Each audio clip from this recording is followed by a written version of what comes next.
Hey, good morning everybody. It's time for Monday's devotionals, and took off to the beach this morning. It's just a beautiful day. Sun's about to come up. We want to start a new series today, just for a few weeks, just focusing on the nature and the personality of who God is. One of the ways that we understand who God is simply through his names. And in the Old Testament, every time that God revealed himself with another revelation of his personality or his character, many times they would look at that incident and they would give to God another name. And it's the same God, but different names all the way through the Old Testament. So I want to look today at the name Elroy. Now it's a wonderful name. You'll find a story in Genesis chapter 16. It's a story of how a young lady got herself into a lot of trouble. It's a real soap opera of a story. It's a story of Abraham and Sarai. Abraham had been promised a child of God, but many years later it looked like God maybe had forgotten or had made a wrong promise.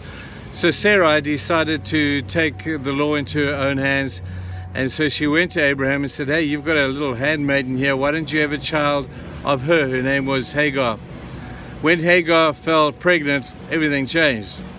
All of a sudden Sarah became bitter, and they began to have tension in the home. And then one day Hagar made it so blatantly obvious that she didn't want to be there that she ran away. Sarah was making such a miserable time for her. And so she went off into the wilderness, and she found herself next to a spring, and she was deeply depressed. She was pregnant. She had nowhere to go. It looked hopeless. And then the angel of the Lord appeared to her and said to her, "What are you doing here, and where are you going?" And she said, "Well, I'm not too sure. I know why I'm here, but I'm not really sure where I'm going." And the angel of the Lord gave her this advice. Said, "Go back to Sarah, submit to Sarah, in a sense, repent of messing Sarah around and doing what you have done, and God will make of you and this young person that you're about to give birth to a great nation." She was overwhelmed, obviously, by what had just taken place, and so she cried out to God, "Now I know that you are the God who sees," which is Elroy, the God who sees, not just sees, but who sees me. It's an incredible story. But as God would have looked down upon this situation, I think he would have seen three things. I think first of all, he would have seen the mess. Then he would have seen the misery that came out of that mess. And then in his mind, he would have seen the miracle that only he can make of such a mess and so much misery.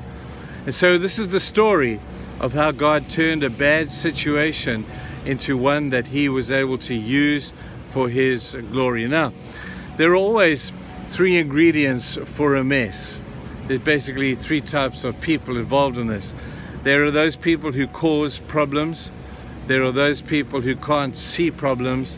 And there are those people who run away from problems. You'll find each one of these characters fills one of those roles. Sarah, of course, was the one who caused the problem. And she was a little bit like a dog that we used to have when we were kids. We called him Terror. He was a little bull terrier. And wherever he went, he just caused problems. He fought with anything that moved. We were always paying vet bills. We were always having to put out disputes over whose dog started the fight. And he was an absolute nightmare. He caused problems. But then there's those same people, these are the people who make excuses. They're the ones who play the blame game. And the blame game is as old as time, you know that.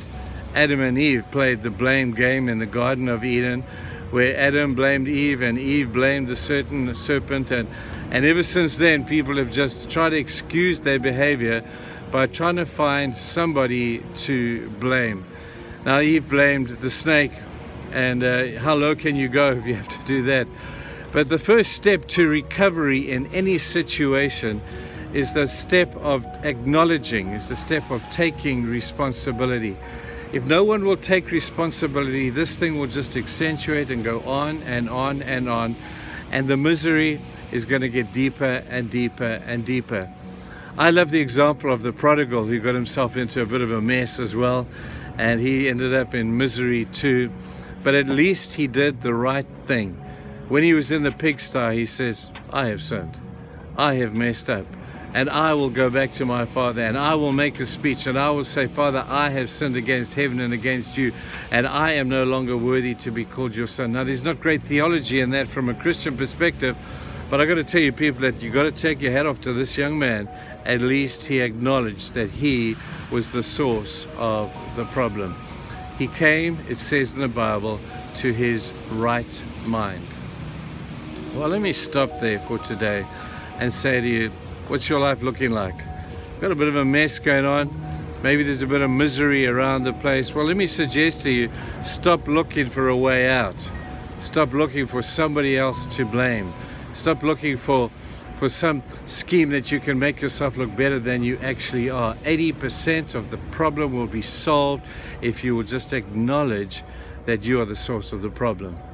So whatever the situation is, I don't know what it is, but at least accept responsibility for your part of the deal.